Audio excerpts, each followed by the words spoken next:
So, good evening. Today, I wanted to discuss a topic about getting old here in the Philippines. And the reason I wanted to talk about that is that my birthday is coming up, and I realized that I am kind of getting a bit old. Not really that old, but I wanted to cover it because I see a lot of people here who are much older than I am. And I wonder sometimes, should they even be here?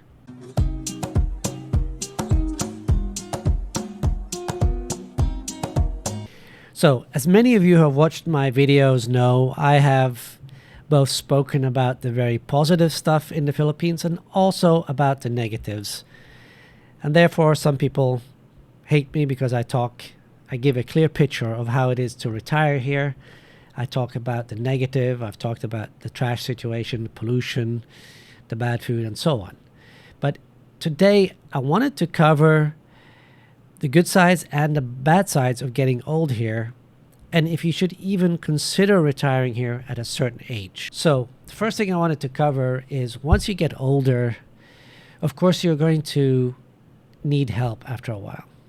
So, it comes to a certain part in your age where you might need someone to drive you around, you might need someone to help you with the shopping, you more than probably need someone to help you clean the house, to make your food, and so on. We're all going to get to that point. And once we get to that point, we have to make a decision. Should we stay here or should we go back? What are the advantages of staying here? To me, the advantages are pretty clear. As an example, the cost of a live-in help here is approximately $100 to $150, $200. Now, you're expected, of course, to pay for her food, for her medical, and all that. So, all in all, you're probably going to be in $300 to $400 or 15 to 20,000 pesos, Filipino pesos, per month. Now, that's not much money for someone who can help you basically 24/7 and maybe have one day off a week or 2 days off a week. This is a good way to help the community here by employing somebody, but it's also a way to help yourself and, of course, to save money compared to living in the West. And typically, Filipinos and Filipinas are very empathetic type of people. So for some reason, they love foreigners and they're more concerned usually with the welfare of a foreigner than their own people. I know that sounds strange, but that's just the way it is. As an example, if they see a foreigner who's homeless, you'll see all kinds of posts on Facebook asking if people know this guy and trying to get him help and all that. If they see a homeless Filipino, they don't seem to really bother that much, maybe give them some few pesos. So they are concerned about the welfare of foreigners. And if you employ a Filipino, they're very grateful and they're very empathetic and they'll do their best to take care of you. Now, of course, there are some bad ones, and of course, there are some people who've had bad experiences, but in general, for the most part, Filipinos are really good people and they are really good at taking care of people because they're empathetic. That's one of the reasons Filipino nurses, are so popular all over the world. One, they work hard, and two, they have a lot of empathy for their patients. Now, I did mention some Filipinos can be bad, and that's something you have to be careful with, and you have to vet people really well, because the danger is once you start losing your mind, you start losing your faculty, you start losing your strength and so on, that people who are non-empathetic, who have an agenda, can take advantage of you, and you could basically become a prisoner in your own home. So that's things to think about. So the way to avoid that, of course, is to vet people really well, talk to people who know people, and make sure you have a lot of good friends in your social environment that will come and visit you once in a while and make sure that you're okay. Now, you might be that type of person or you get to that point that you're in the between, that you don't need a full-time help, but you do need help for a few things. As an example, one of my friends, he doesn't have very good balance and he doesn't want to drive. And so he employed actually a friend of his to drive him around. he'd buy him dinner once in a while, and the friend was more than glad to do it. So you could also employ a Filipino to do that, to drive you around when needed. So there are solutions to most things here, as long as you have the funds to pay for things. The next thing I wanted to talk about is the quality of life. As you know, if you followed my vlog, the quality in the Philippines, of course, is not, or is nowhere near the quality in the West. But the cost is much lower. So the cost to quality ratio is pretty high, depending on where you are. Now, there are downsides to living in the Philippines, and I've spoken about them. The lack of variety in food, the pollution environment in some cities, the lack of enforcement of laws on the books when it comes to traffic, some crazy driving. So there are things one has to watch out for and be aware of. Now, different cities have different cultures. As for example, I've been to Bacolod a few times and considering moving there. Bacolod has a much friendlier driving environment, a lot less pollution. A friend of mine that just came back from Thailand was boasting about how good the air was there, the quality of the air, and he took a trip to Bacolod and he really loved it. So he will more than probably move to Bacolod. So there are quite a few people I know that have moved up there, but there are other cities as well, as Iloilo, and I'm sure other cities in the Philippines, that the quality index of air is better, much better than where I currently residing for a few more days, weeks in Dumaguete. So many places have certain, the advantage in Dumaguete, of course, is the social environment, but I'll get into that a bit later. So, as I mentioned earlier, I briefly covered food, but let's get a bit deeper into that. Food, as those who have followed my channel know, in the Philippines is not exactly at the top of my list. In Southeast Asia, Filipino food and the options of food here would probably be considered one of the worst countries. Malaysia, Thailand, Vietnam are light years ahead of the Philippines. However, having said that, that is changing. For example, in Dumaguete, they're getting a lot of new restaurants with good food, different types of food from different places in the world, and better ingredients. But if you're a foodie and that's of high concern to you, Philippines is probably not the place for you.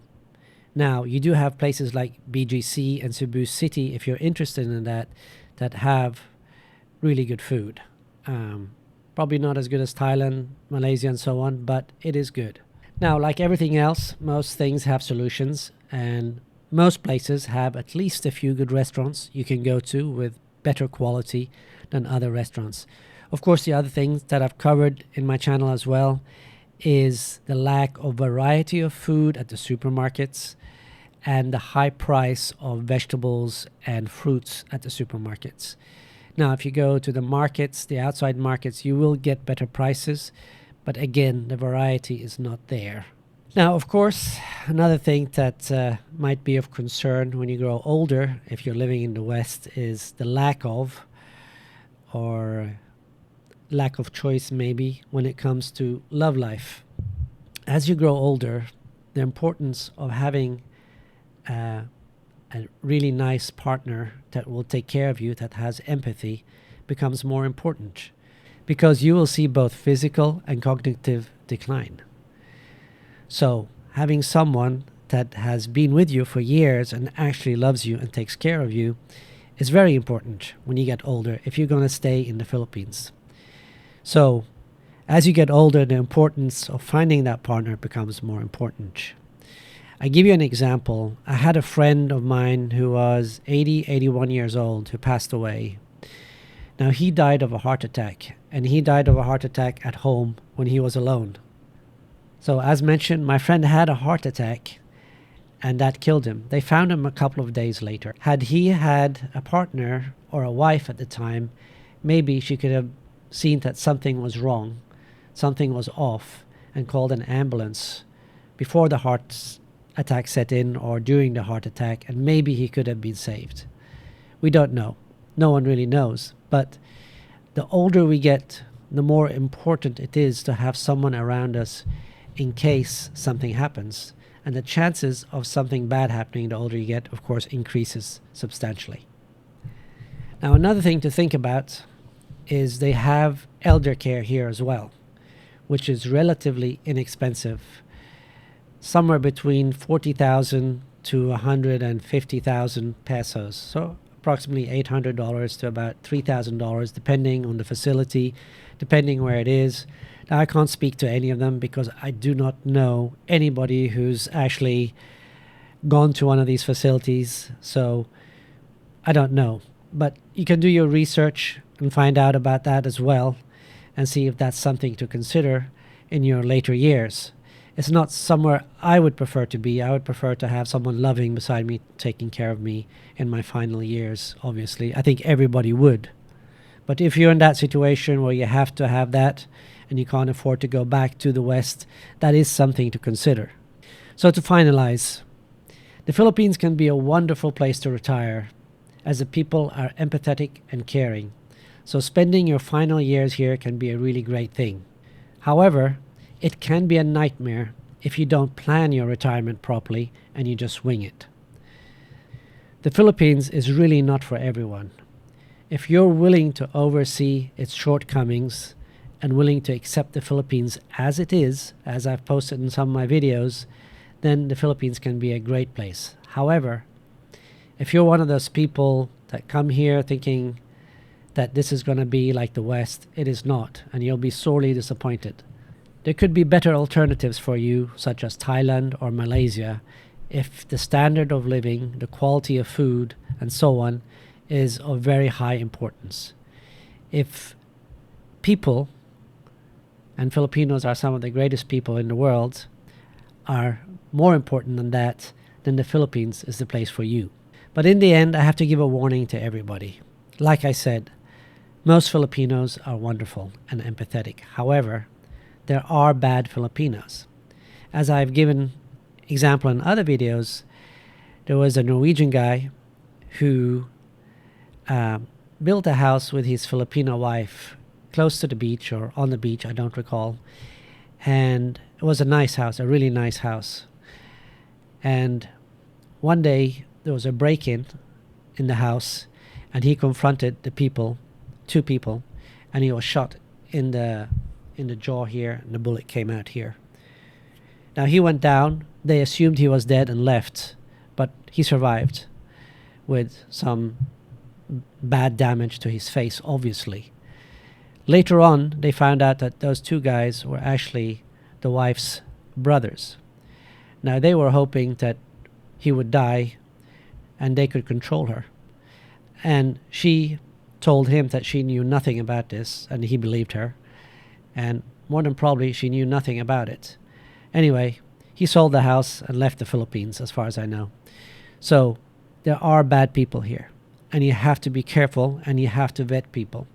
So with that warning, I wish you welcome to the Philippines. See you on the next one.